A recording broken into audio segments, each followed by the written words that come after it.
Good day, and thank you for standing by. Welcome to the Pennant Group second quarter 2026 earnings conference call. At this time, all participants are on a listen-only mode. After the speaker's presentation, there will be a question-and-answer session. To ask a question during the session, you will need to press star 11 on your telephone. You will then hear an automated message advising your hand is raised. Please note that today's conference is being recorded. I would now like to hand the conference over to your first speaker today, Kirk Cheney. Please go ahead. Thank you, Livia. Welcome, everyone, and thank you for joining us today. Here with me today, I have Brent Guerisoli, our CEO, John Gochnour, our President and COO, Lynette Walbom, our CFO, and Andy Ryder, our Senior Living President. Before we begin, I have a few housekeeping matters. We filed our earnings press release in 10-Q yesterday. This announcement is available on the Investor Relations section of our website at www.pennantgroup.com. A replay of this call will also be available on our website until 5 p.m. Mountain on August 6, 2027. We want to remind anyone who may be listening to a replay of this call that all statements made are as of today, August 6, 2026, and these statements will not be updated after today's call. Also, any forward-looking statements made today are based on management's current expectations about our business and the environment in which we operate. These statements are subject to risks and uncertainties that could cause our actual results to materially differ from those expressed or implied on today's call. Listeners should not place undue reliance on forward-looking statements and are encouraged to review our SEC filings for a more complete discussion of factors that could impact our results. Except as required by federal securities laws, we do not publicly update or revise any forward-looking statements where changes arise from new information or for any other reason. In addition, the Pennant Group, Inc. is a holding company with no direct operating assets, employees, or revenues. Certain of our independent subsidiaries, collectively referred to as the service center, provide administrative services to the operating companies through contractual relationships. The words Pennant, company, we, our, and us refer to the Pennant Group, Inc. and its consolidated subsidiaries. Our operating subsidiaries and the service center are operated by separate independent companies that have their own management, employees, and assets. References herein to the consolidated company and its assets and activities, as well as use of the terms we, us, our, and similar terms, do not imply that the Pennant Group, Inc. has direct operating assets, employees, or revenues, or that any of the subsidiaries are operated by the Pennant Group. Also, we supplement our GAAP reporting with non-GAAP metrics. When viewed together with our GAAP results, we believe that these measures can provide a more complete understanding of our business, but they should not be relied upon to the exclusion of GAAP reports. A GAAP to non-GAAP reconciliation is available in yesterday's press release and is available in our 10-Q. And with that, I'll turn the call over to Brent Guerisoli, our CEO. Brent? Thanks, Kirk, and welcome everyone to our second quarter 2026 earnings call. We are pleased to report another strong quarter, which put us on pace to surpass the top end of our original guidance range. Our momentum is the product of diligent focus on operational excellence, along with effective transitions at recently acquired operations. In Q2, we generated revenue of $298 million, an increase of $78.5 million or 35.8% over the prior year quarter. Adjusted EBITDA of $24.3 million, an increase of $7.9 million or 48.2% over the prior year quarter. Adjusted EBITDA prior to NCI of $26.1 million, an increase of $8.8 million or 51% over the prior year's quarter, and adjusted diluted earnings per share of 36 cents, an increase of 9 cents or 33.3% over the prior year quarter. I'm incredibly proud of our local leaders and teams. Heading into this year, we outlined two critical initiatives that would create success in 2026. First, we would rigorously pursue operational excellence across all of our business lines, looking at every lever to increase efficiencies and improve results. Second, after a period of significant investment, we would focus sufficient resources and attention on integrating those operations, especially our sizable recent acquisition in the Southeast, to ensure that they were transitioned quickly and effectively. As a testament to the strength of our operating model, we have experienced remarkable progress and organic growth across our core operations, even as we have outperformed internal expectations thus far in the transition of the largest acquisition in our history. This has been the story of Pennant's year thus far. Before the recent announcement of the 2027 proposed home health rule, home health reimbursement had been in a down cycle, with annual base rate cuts for 4 consecutive years. We made the best of this challenging environment by rigorously innovating and optimizing our operations and delivering exceptional clinical care more efficiently. Throughout this period, we continued to invest in home health at attractive valuations and reaffirmed our bullish view and long-term commitment to these services, even as we have expanded our hospice and senior living businesses. We know, and we believe the government also knows, that home health services are a vital component of America's healthcare strategy, and their importance will only increase as more seniors age into the services, and governmental leaders look for solutions to reduce the nation's overall healthcare spend. The silver wave will continue to unfold over the next decade and beyond. Each year, more than 4 million Americans turn 65. As the share of the U.S. population over 65 increases and life expectancy continues to expand, we anticipate growing demand for our services. Our home health and hospice services will continue to be critical, lowest cost solutions to address these demographic changes. Healthcare reimbursement is cyclical. It appears now that the payment pendulum is moving in a better direction, with a 2.4% increase in the 2027 proposed rule, which we're modeling as a 1.7% increase as applied to our operations. We see this as a positive signal and welcome the opportunity to collaborate with CMS and Congress on a more stable home health rate environment that aligns reimbursement with the increasing costs of delivering high-quality care. As payers and CMS increasingly focus on rewarding quality outcomes and value-based care, we are well positioned to be a solution in the healthcare continuum. As announced in yesterday's press release, we are raising annual guidance based on the momentum in the business, the progress we have made in transitioning new acquisitions in the Southeast, and the significant upside that remains in our existing operations.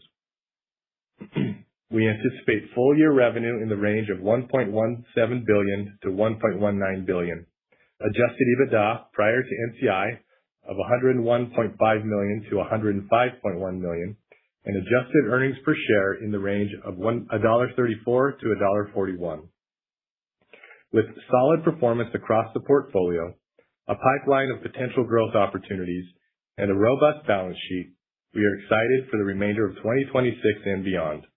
With that, I'll turn the call over to John to provide more details on our second quarter operational results. Thank you, Brent, and good morning, everyone. Pennant's local leaders continued to drive inspiring clinical and operational results in their communities. We are pleased to see strong performance in our mature operations, even as we are onboarding these new acquisitions. In our home health and hospice segment, exemplary clinical and cultural performance continues to create financial momentum. Top-line segment revenue in the second quarter was $237.8 million, an increase of $71.8 million, or 43.2%. Adjusted EBITDA was $37.7 million, an increase of $12.3 million, or 48.2%. And adjusted EBITDA prior to NCI of $39.6 million, an increase of $13.2 million, or 50%, each over the prior year quarter. Our growth in adjusted EBITDA prior to NCI reflects not only the addition of new operations, but also our focus on operational excellence, as same-store margin improved 70 basis points year over year. Our hospice business continues to excel. Hospice revenue in Q2 was $103.6 million, an increase of $29.8 million, or 40.4% over the prior year quarter. Hospice admits increased 38.4%, and average daily census increased 40.1%. While this increase reflects the impact of our investment in the Southeast, our same-store trends reflect that the community is responding to our locally driven approach and clinical excellence. For the second quarter, same-store hospice admissions increased 8.8%, and ADC grew 10.8%, each over the prior year quarter. In July, CMS released the 2027 Hospice Final Payment Rule, which includes a 2.3% increase in revenue per day, along with several program integrity measures primarily intended to increase rigor relating to hospice enrollment. The hospice industry is currently the subject of intense scrutiny because of the significant fraud and abuse issues perpetrated by bad actors in California and elsewhere. While they have created new administrative costs, we understand and support the need for program integrity measures that will help lawmakers and regulators pinpoint and punish fraudsters. We are working closely with regulators to narrowly tailor regulations and enforcement in ways that improve patient care and increase trust in the industry. By identifying and isolating bad actors, funds can be redirected to providers like Pennant, who deliver great care in a compliant manner. In short, we are well equipped to thrive through this dynamic regulatory environment. On the home health side, our operations continue to grow and perform well. Home health revenue increased to $119.4 million, an increase of $40.3 million, or 50.8% over the prior year quarter. Total home health admissions increased 62.3%, and Medicare admissions increased 70.7%, each over the prior year quarter. Revenue per episode decreased by 1.9% over the prior year, as we anticipated, based on our significant growth in the Southeast. These markets have lower CMS wage indexes and thus lower revenue per episode, offset by lower actual wages and overall cost of service. Consistent with our hospice results, our same-store strength illustrates our foundation of quality care, with total same-store home health admissions increasing 9.7%. and same-store Medicare admissions increasing 13.6%. The transition of new operations in the Southeast continues to roll forward on schedule, though we see significant variability and much opportunity to improve individual operations. We are pleased with their overall performance and transition progress to date. Financially, margins in these businesses are trending ahead of internal expectations. Clinically, where we have successfully transitioned the Pennant EMR instance and implemented our technology stack and clinical best practices, we are seeing outcomes improve, including star ratings and potentially preventable hospitalization scores. That said, we are currently in the thick of our largest transition waves, which will continue through October. This will naturally cause some ongoing disruption. In the long term, we see so much potential in these operations and their local leaders and teams. We expect them to thrive in Pennant's unique operating model for many years to come. Clinical excellence is the foundation of all we do. Our quality scores remain excellent, with an average CMS star rating of 4.1 compared to the national average of 3.0, and a potentially preventable hospitalization rate of 10%, which compares favorably to the national average of 10.8%. We also continue to benefit from CMS's home health value-based purchasing program, in which our mature operations have experienced positive revenue impacts on average. These favorable adjustments helped our same-store revenue per episode increase by 40 basis points over the prior year quarter, despite the impact of Medicare base rate cuts. Our senior living segment continued its significant growth in the second quarter, as revenue improved to $60.2 million, an increase of $6.7 million or 12.6% over the prior year quarter. Segment adjusted EBITDA increased to $5.8 million, a $0.7 million or 13.2% increase over the prior year quarter. In Q2, average all-store monthly revenue per occupied unit rose to $5,392, an increase of 204 or 3.9% over the prior year quarter, and same-store monthly revenue per occupied unit rose to $5,413, an increase of 282 or 5.5% over the prior year quarter. Same-store occupancy ticked up 150 basis points versus the prior year quarter to 81.6%, even as we have consistently strengthened our revenue quality year after year. We are pleased with the broad-based stability and leadership in our senior living business, which has enabled us to be active acquirers, with 7 deals closed year to date. As we have discussed previously, in Q3 and Q4, we anticipate some lumpiness in senior living margin as we integrate these newly acquired communities, many of which have low occupancy but compelling long-term potential that we are excited to unlock. Turning to acquisitions more specifically, Q2 produced a steady stream of senior living deals. On our Q1 call, we discussed our April and May acquisitions of 2 communities in Arizona and 2 in Wisconsin, constituting 262 units. Later in May, we acquired the operations and real estate of Copper Canyon Memory Care, a 40-unit community in Tucson, Arizona. On June 1st, Pennant assumed operations of a senior living community in Pleasant Hill, California, known as Memory Care of Contra Costa, including 46 memory care units. These acquisitions reflect Pennant's commitment to high acuity senior living care, which is embedded in our DNA as a clinical company. We believe that our ability to accept and serve more clinically complex residents positions us well for the demographic trends ahead. On August 1st, we acquired the operations and real estate associated with River Center Assisted Living, a 63-unit community in Tucson, Arizona. The addition of River Center and Copper Canyon increases our growing real estate portfolio to 9 properties, including 5 acquired in the last 12 months. It also strengthens our robust care continuum in Tucson, which includes multiple home health, hospice, and senior living operations. On the home health and hospice side, we made an investment in Hartford Healthcare at Home that we are excited to discuss. On June 4th, we announced the next evolution of our partnership with Hartford Healthcare, which began more than 2 years ago.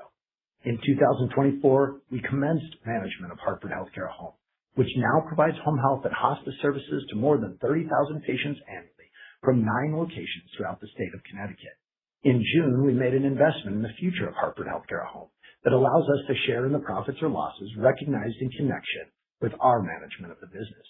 These now appear as income from equity method investments in our financial statements, and more details are available in our 10-Q. We are pleased that since we began working with Hartford, we have expanded patient access, improved clinical outcomes, and brought financial stability to Hartford Healthcare at Home. We have also established a service center in Connecticut, invested in strong operational and resource leaders, and created a foundation from which we can grow in the Northeast. With that, I'll hand it over to Lynette for a review of the financials. Lynette? Thank you, John, and good morning, everyone. Detailed financial results for the 3 months ended June 30th, 2026 are contained in our 10-Q and press release filed yesterday. For the quarter ended June 30th, 2026, we reported total GAAP revenue of $298 million, an increase of $78.5 million or 35.8% over the prior year quarter. Adjusted EBITDA of $24.3 million, an increase of $7.9 million or 48.2% over the prior year quarter. Adjusted EBITDA prior to NCI of $26.1 million, an increase of $8.8 million or 51% over the prior year quarter. GAAP diluted earnings per share of 25 cents and adjusted diluted earnings per share of 36 cents. Our year-to-date results put us on pace to exceed the top end of our full year guidance. Accordingly, we are revising and raising our full year 2026 guidance as follows. Full year total revenue is anticipated to be between $1.17 billion and $1.19 billion.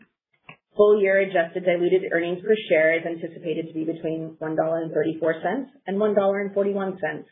And full year adjusted EBITDA is anticipated to be between $94.4 million and $98 million. And full year adjusted EBITDA prior to NCI is anticipated to be between $101.5 million and $105.1 million.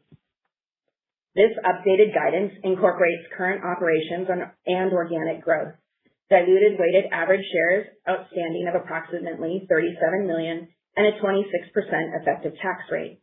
It anticipates continued strong operating performance through the end of the year, hospice reimbursement rate adjustments, elevated interest expense, and the contributions from our joint ventures and management agreements. It excludes unannounced acquisitions, startups, share-based compensation, acquisition-related costs, and one-time implementation and unusual items. Key metrics as of June 30th, 2026 include $201.9 million outstanding under our credit facility and $15.3 million cash on hand at quarter end. 1.96 times net debt to adjusted EBITDA, and cash flows provided from operations of $18.4 million year to date. I would now like to spotlight a few leaders in our organization who have achieved exceptional results. Their stories demonstrate the remarkable progress that can occur when local leaders build strong culture and develop high-performing teams of C-level leaders in their operations. At Emblem Hospice in Tucson, Arizona, CEO Tobias Ems, CCO Adriana Treit, future CCO Eitzel Erickson, and future CMO Chelsea Kahn have created a culture that makes Emblem a vital contributor to the Tucson market. Emblem's leaders have intently focused on cultural excellence, creating a supportive environment where employees feel aligned with the organization's goals and ownership over results. This has resulted in a caregiver satisfaction score of 95%. This alignment has also allowed Emblem to become a consistent provider of choice in the Tucson market as the team works collaboratively to respond quickly and communicate effectively with referral sources and families. Emblem has developed an outstanding clinical reputation highlighted by their strong scores for visiting patients in the last days of their life. As a result of these efforts, average daily hospice census has grown 43% year over year. Financial results have followed suit as Emblem's revenue has increased 75% and EBITDA has increased 315% each over the prior year. Emblem is a valued partner in the robust care continuum that Pennant has developed to serve Tucson and the surrounding community. At Signature Healthcare at Home in Eugene, Oregon, CEO Samantha Moose, CCO Lucy Arbo, and future CMO Millie Sage have demonstrated how local leaders and teams can transition and thrive in Pennant's unique operating model, adding tremendous value to their local communities. Since its acquisition by Pennant in January 2025, Samantha and Lucy have embraced Caplico and our unique locally driven model. Signature's rigorous focus on operational excellence has resulted in exceptional clinical and cultural outcomes, including a real-time star rating of 4.5, a potentially preventable hospitalization score of 7.2%, single-digit turnover, and home health value-based purchasing score significantly better than the national and state average. As a result of this clinical excellence and workforce stability, census has increased nearly 30% since acquisition, and EBITDA has doubled versus the prior year. Samantha, Lucy, and team are helping to set the bar and elevate care in Oregon. On the senior living side, CEO Ryan Weaver, CWO Abigail Santos, and CMO Charlie Wolf have created a community of choice at Desert View Senior Living in Las Vegas, Nevada, with a special focus on caring for our nation's military veterans. Desert View benefits the lives of a deserving elderly population. Desert View's occupancy has consistently been above 95% over the past 4 years, demonstrating that it is an in-demand community. By creating a comfortable and caring environment, Desert View has grown revenue 10% year over year and EBITDA 29% year over year. Desert View's story exemplifies how established leaders in a stable, mature operation can drive steady organic growth year after year and benefit the lives of a vulnerable population. With that, I'll turn the call back over to Brent for concluding comments. Thanks, Lynette. Before we transition to questions, I want to thank our employees whose daily efforts create the results we share on these calls.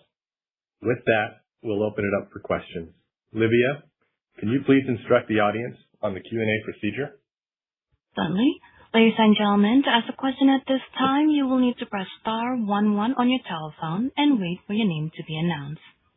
Please stand by while we compile the Q&A roster. Our first question coming from the line of Raj Kumar with Stephens. The line is now open. Hey, good morning. Maybe kind of focusing on home health and the strong organic growth that you guys are seeing there.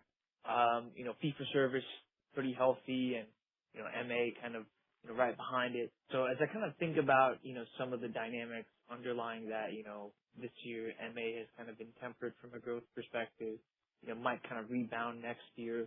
How should we kind of be thinking about just the kind of profile of the business and the underlying stability, if there are, certain population shifts across, the fee-for-service or MA kind of insurance backdrop? Yeah. Good morning, Raj, and thank you for the question. I think one thing that is unique about our business is our locally driven models impact on how we make referral and acceptance of referral decisions. And so each of those decisions is made at the local level by leaders and teams who understand sort of both sides of the equation. They understand what their staffing looks like. They understand what their reimbursement looks like. And so they're really well positioned to make those decisions in a way that benefits patients and the community and the organization as a whole. And so I think one of the things that your question highlights is we've had incredible success in driving organic growth across the platform. 13.6% increase in Medicare referrals, a 9.9% increase in total admissions, sort of reflects that the communities that we serve are choosing us. And because we've been able to staff, because we've been able to take volume in those more in-demand communities, it's positioned us to sort of choose which referrals to accept. I think we believe that there will continue to be growth on both sides of the ledger. I think, as Brent highlighted, there's just going to be more patients that need services and more demand for the services we provide. But certainly we expect that there's going to be more growth in Medicare Advantage and commercial plans. And so we're investing strategically within the service center to make sure that we have the best team possible to present the compelling Pennant story from a clinical outcome standpoint, from an efficiency of care delivery standpoint, so that we can make sure that we have the rate that's necessary to take that volume. And so I think you'll continue to see growth in both fee-for-service patients and in MA patients. We believe that being a solution to the community is critical to our overall success as a company. And so that's how we're intending to approach it. Got it. And then maybe following up on, thinking about senior living and I think the kind of uniqueness of your portfolio with the Medicaid exposure, just kind of curious on the waiver programs there, the sustainability of that, just underlying the backdrop around constrained Medicaid funding overall under this administration. So, curious on, what offers, advantage or stability from that standpoint with your Medicaid-weighted business as you kind of think about the senior living business long term. Thanks, Raj. This is Andy. We have developed really meaningful relationships with the managed payers in the states where we serve higher density on the Medicaid population side. We're pretty particular about the states where we're expanding that offering versus not, and we're thoughtful about how we grow that business. In case of those specific programs, we see stability where we have that density and believe that we need to create an offering for all, but also it has to be in a way that protects margin. In those states where we have those relationships, because we're providing a lot of value and we're working with those managed care payers, we continue to be able to negotiate and work with them to create not just an offering from kind of a community standpoint, but one that does have a viable margin and gives us hope for the future. In terms of the rate pressure, we continue to monitor that situation, but haven't felt large effects in any of our major density areas. Great. Appreciate the color. Thank you. Thanks, Raj. Our next question in queue coming from the line of David McDonald with Truist. The line is now open.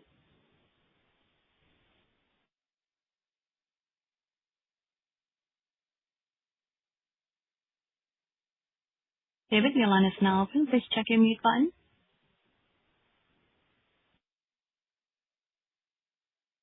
All right. We'll go to the next person in queue. David, please re-queue again if you can. Our next question coming from the line of Brian Tanquilut with Jefferies. Your line is now open. Hey, good morning, guys, and congrats on a solid quarter. Maybe my first question, as I think about the Amedisys assets, if you can share with us just the progress of that integration. It seems like there's still waves to be done, but any color you can share with us and, in terms of the strength in that business that you're seeing as you evaluate the new market in Tennessee. Yeah, Brian, thanks for the question. I would start with the people. There's amazing people that we inherited in these operations, and it's been fun to see them embrace our unique operating model. Anytime you go into a new community with 46 new assets in Tennessee, multiple assets in Alabama and Georgia, there's that question of how people are going to respond. And it's been really exciting to see them embrace the Pennant model and how quickly and effectively they've worked through the difficulties that are inherent in any transition. We've completed 3 waves. We are approaching the end of wave 4, which was one of the larger waves. And then we've still got one of the largest waves, which is wave 5 that just started August 1st. And so, as I mentioned in the call, I think we are on schedule from a timing standpoint. Our service center team and our operations teams that have been supporting these assets have done a remarkable job of working through the implementation of new brands, training and developing the existing leaders and some new leaders to step in and lead these operations in our model. And then, of course, implementing our instance of home care home base, our technology stack, and ultimately, and this process will take longer, the implementation of our clinical best practices. But all of that is proceeding on schedule, and we're excited about it. I think Brent mentioned we feel like we're a little bit ahead of schedule with regard to how the assets are performing. We've seen volume sort of stay well and really above where we expected it to be through the transition, through the brand change, through the leadership change. And I think that's a sign of the need in these communities for high quality providers. And that's exactly what we have in these assets. And so we're just really excited about the future of what we can build in the Southeast, in the quality of these assets, and most importantly, in the quality of the people, and the way that they can impact the remainder of the year, but more importantly, how they impact the future of Pennant. Oh, that's good. And then when I think about the same-store performance for the quarter, I mean, really strong, right? And when I think through the drivers of that, obviously the market for home health and post-acute as a whole is growing, but how are you thinking about market share gains and the ability to sustain that level of same-store performance? I think there's a couple things I would highlight with regard to our same-store home health and hospice performance. One of them, obviously, is the strong organic growth numbers, which really play into your question about market share. And that comes back to what I stated when responding to Raj's question. I think our local approach allows us to diversify our offering based on the needs of the community. And that includes everything from the clinical programs we design, some of which are designed at the service center, but then implemented according to the needs of the local community. It also allows us to be super responsive to referral sources because decision makers are housed there in the local community. And so we've just seen that resonate with people. I also think that it's resonating with staff. And that's the big question of the future. There is so much demand. The big question is, who will be the best at recruiting, retaining, and creating a life-changing opportunity for clinicians? And I think our leaders are doing a good job of that.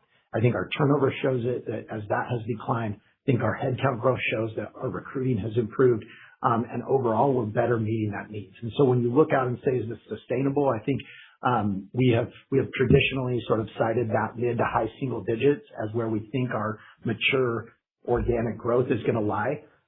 We've been performing above that for a number of quarters in a row, and I think that reflects the increasing demand and our ability to take market share. The other thing that I would highlight is just, and I called it out in the call, even as we've been going through this growth, we improved margin at our same-store operations by 50 basis points year over year, actually 70 basis points year over year. And when you think about that, I think that reflects sort of this element of our model where owners are supporting other owners, and cluster partners are supporting other cluster partners in driving improved operational outcomes. And I think that is sustainable because it's such a focus and because of the way our model ties people together to support each other.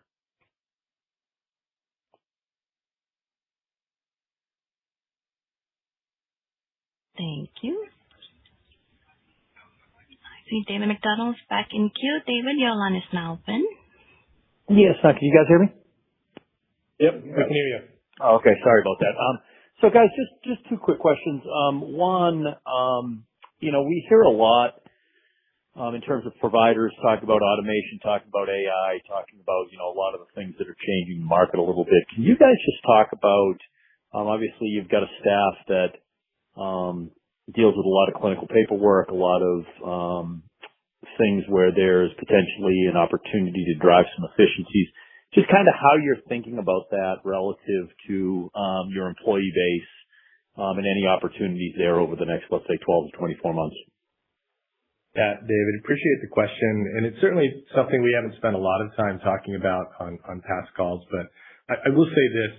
It is a key focus area for us. We recognize and acknowledge that moving forward, technology advancements and specifically related to using AI and the tools available there are going to be critical to delivering more effective, more efficient care. And so we've spent a significant amount of money and investment in driving in elevating the performance from a technology standpoint. And a lot of this stuff is in development. There's a huge opportunity to do a few things. First of all, we think a lot about our clinicians and the experience that they have in patient homes and just the work that they do. A lot of that is tied into documentation time. And so we're really focused on coming up with solutions and piloting different solutions that will allow our clinicians to be more efficient and effective in the care that they provide, and frankly, just provide a better experience for them in general, because we know if they can do that, they will be more productive. We'll be able to increase the number of patients that we can care for, and it should also ensure that the care that the patients are getting is increasing and improving. The other side of this is on the back office automation piece, and there's a lot of procedures or manual processes that currently is just part of what we do. But a lot of these AI tools are going to allow us to eliminate many of those processes and really reduce the indirect spend. And so I could elaborate for an extended period of time on all of this, but I'll just say this. We are very focused on this. We believe it's a part of our future. We look forward to maybe speaking about it more as some of these pilot programs and these trials continue to show progress. And ultimately, we would expect to see improved quality outcomes and improved financial outcomes as a result of the investments that we're making on the technology front. Okay, and then just one quick follow-up. I wanted to just jump off what Brian was asking about, just in terms of the market share and the underlying trends.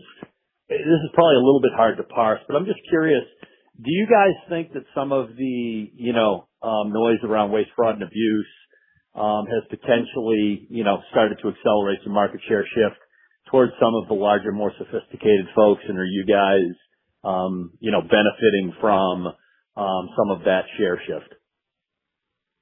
Yeah, it's a great question. And I think what we believe we've seen, particularly on the hospice side, is that it is a fundamentally different enforcement environment than it has been over the last few years.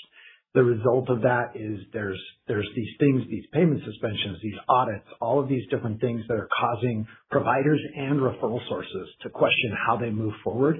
And I think that has allowed us to step into a place where we've had more opportunities to provide life-changing care because of those changing dynamics in the industry. Our robust internal compliance program, our strong ability to navigate and manage through audit activity and the enforcement activity that exists, that has positioned us in a place of trust in a lot of these communities and allowed us to accept patients that were maybe looking for a home or work with referral sources who maybe previously had worked with others, but now are focused on those kind of things. And so I do think that there is an impact. We think that our biggest opportunity is to continue to focus rigorously from an eligibility criteria standpoint, from a compliance standpoint, in delivering life-changing care in each community we serve, and that's going to give us opportunities to continue to grow market share. Okay, thank you very much. Thank you.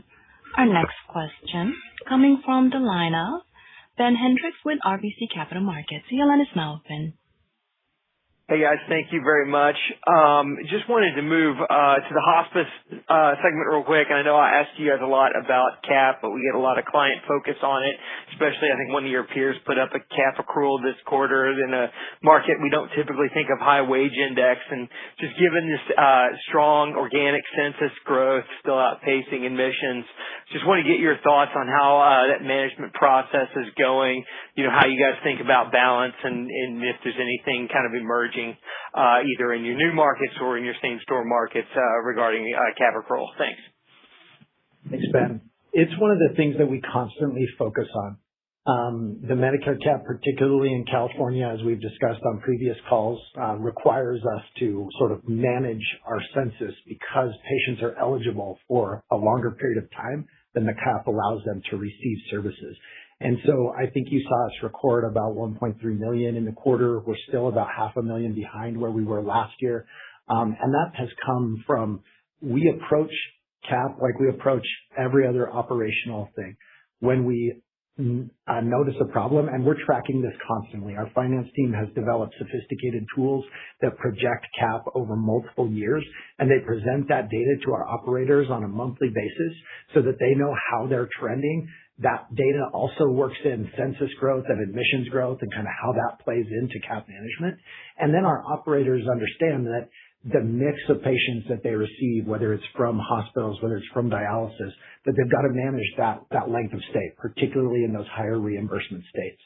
As a rule, most of our CAP continues to come from California.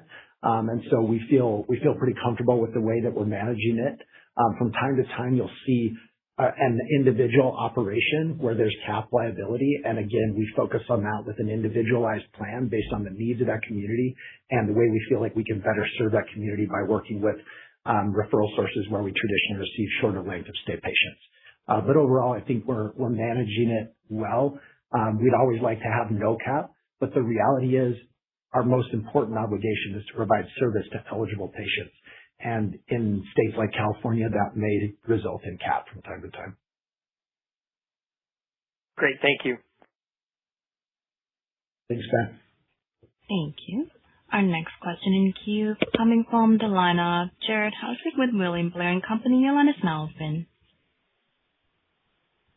Hi, guys. Thanks for taking the questions. I wanted to ask about the partnership expansion with Hartford. Just wanted to hear a little bit more about what led you guys to sort of want to take more of an equity stake here with that partnership. And then I guess, any other thoughts around potential growth or expansion or maybe, taking that a step further, are you thinking about that as kind of a beachhead to give you more expansion opportunities throughout the Northeast region?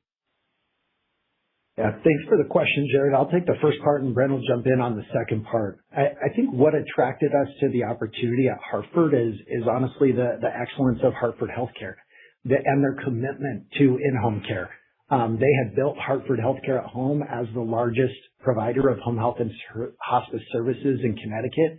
They recognized that they needed a partner from an operational standpoint to be able to deliver the best quality care most efficiently and make sure that there was financial stability and patient access in that business. And so we started 2 years ago as a manager with those sort of twin obligations and goals. As we succeeded in driving improvement in each of those areas, we felt like we reached the time where we both felt like we should invest in the partnership on a go-forward basis, that together, both as owners, we would have an opportunity to build something even more special to serve the residents of Connecticut and those who need home health and hospice services. And so we're just thrilled with the opportunity. We're thrilled to partner with Hartford Healthcare. We're thrilled to operate the largest home health and hospice provider in Connecticut. That won't consolidate into our revenue, and so you'll see it a little bit differently in our financials. But we believe it's a great opportunity for Pennant and for the residents of Hartford and actually the whole state of Connecticut. Yeah, and sort of to that point, what John has shared, and to your question, we looked at this certainly from an incredible opportunity to partner with a high-quality provider out on the East Coast, but it also allowed us to have a pretty sizable platform to build off of. And so our intention going in was to really help stabilize and grow this business, but eventually have the support, invest in service center. We have a service center location out there on the East Coast, and to recruit leaders that could develop that business, but then also expand beyond that. And in many ways, it's similar to the way we think about the Southeast. That is the beginning stage. With some size, it allows us to really make strategic investments, demonstrate in these broader markets that we're a viable operation. And now we're essentially becoming a national company that can operate. Historically, we've been primarily in the West, but now we're in the Southeast and in the Northeast. And that really is beneficial in a couple of different ways. One is from a relationship with payer standpoint, we can become a much broader solution. And it really helps in our negotiations from a rate standpoint. And then it opens up other doors to potentially expand into additional markets where we aren't currently operating. And so we're excited about that deal because of the opportunity to continue it to expand. And we see it sort of as this continuing step in the progression of our relationships with healthcare systems, joint ventures, et cetera. We now have 4 meaningful relationships that kind of dot the country, and there's certainly an opportunity to expand in our relationships with healthcare systems going forward as well. Okay. That's very helpful. And then as a follow-up, I wanted to just turn to cash flow on the balance sheet. So it looks like CapEx was a little bit elevated, which I think is something you guys had talked about previously in regards to some investments on the senior living side. I guess just more broadly, could you remind us kind of your thoughts on cash flow from here? And then it looks like debt came up a little bit this quarter, which I think was attributable to the investment in Hartford that you made. I guess just, as you think about the opportunities to drive cash flow, how are you thinking about prioritizing maybe paying down some of that debt versus maintaining some flexibility for growth investments? Yeah, from a cash flow perspective, I think we're, on track to be where we have guided to, which is $45 to $55 million in operating cash flows. With that kind of going up as we've raised guidance to about $58 million on the high end. And so there will be some extra noise as we go through these transitions. There's some collections pieces as we go through any transition from an acquisition, but there will be some extra noise there. From a cash outflow, looking at that CapEx piece, we do have some acquisitions that we've done on the senior living side towards the end of 2025 that are having larger CapEx expenditures for those buildings. There were significantly distressed buildings that we acquired, and we're spending money to get them up to the standards that we would like them to be at. And so there's more cash expenditure that has happened related to those, and we anticipate that cash expenditure to be probably in that 15 to 17 on a year basis for CapEx spend on that line item on the cash flow statement. The debt side did go up. That mainly was driven by the acquisition or the Hartford, what we just talked about, Hartford Healthcare at Home, and acquiring an interest in that. And so that piece we will continue to work on paying down through our operating cash flows, that outstanding balance.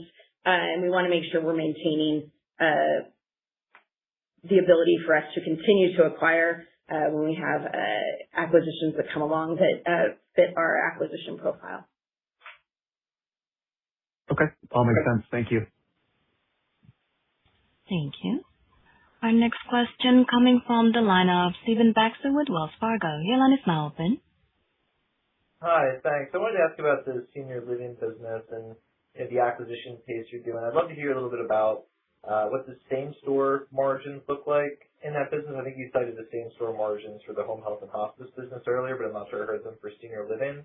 Just trying to understand the progress you're making there, because it seems like the occupancy and the rate growth are going in the right direction to drive same-store margin improvement. That might just being offset by some of the new store activity you have. Yeah, appreciate the question. On the same-store side, we continue to see stability and progress from a margin standpoint, and really most of that impact is really driven by these new store ads that we've had. The stability, and I think John and Brent kind of outlined this in the call, but the stability in the same store business has been consistent, and we expect that to be ongoing. Okay. And then I'd love to just hear a little bit about the improved guidance. Is there reason to think that that's driven by home health and hospice, perhaps a little bit more so than senior living, given some of the progress that you discussed in the call today? Or how should we think about the composition of the improvement and kind of where that sits within the segments? Thank you. Yeah. So just to kind of add a little bit on the senior living side, most of the lumpiness that's going to be coming in Q3 and Q4, as I said, is driven by that new store challenge. And so on the same store side, just pulled up the numbers. Sorry, I want to just add a little bit more color there. Same store improved from 10 to 10.5% year over year. And then I'll let the team answer the second part of that question. Yeah, on the guidance, I think you're just seeing the progress in the acquisition in Tennessee or in the Southeast, but then also just the continuing performance of our current operations. And I started kind of talking about this at the beginning of my remarks, but it's pretty remarkable the progress that has been made on core operations, even in light of this pretty intense transition period. And so we're just really encouraged. And obviously at the beginning of the year, as we project out and we anticipate the challenges related to any sort of transition, yet alone the largest transition in our history, we're naturally going to be conservative to ensure that we're accounting for any lumpiness in results or any fluctuations that may come in, things that we just don't know what to expect. And the team has talked about the incredible contributions of our local leaders and teams and the ability to maintain and even improve performance consistently over time. And so we're ahead of schedule up to now on the transition, but we're also making meaningful progress on our key initiatives across our core operations as well. So that's really what's led to the increase in the guidance, because we're performing better than we anticipated at the beginning of the year. And so we hope that will continue, but we're also cautiously optimistic, recognizing that there's still work to be done and there's still a lot of progress to be made. But we anticipate a continuing improvement going forward.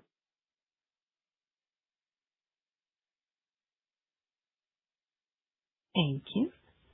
And I'm showing no further questions in the queue at this time.